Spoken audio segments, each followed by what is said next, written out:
So for this question, it's obviously going to be an integration by parts. We're going to have to separate this and this. Now, usually we try to label our u first, which is easier, and this is going to be easier to derive. But notice here, cosine x, this is going to be easier to integrate with a dv. So if we have cosine x, then v is simply going to be sine x. And that's actually a good sign because it's a lot easier to integrate.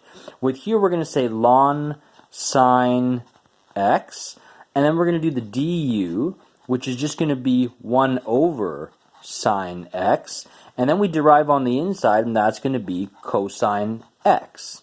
So we could actually say cosine x and sine x equals cotangent x, but we're going to leave it as this for now. We're going to say cosine x over sine x, and we're going to see how this plays out.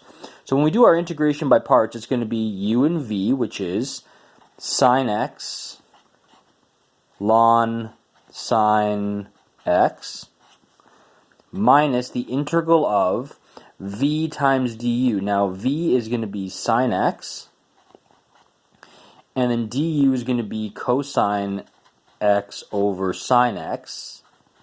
Now notice that these cancel, and then what we're going to have is sine x ln sine x minus the integral of cosine x, which we know is simply just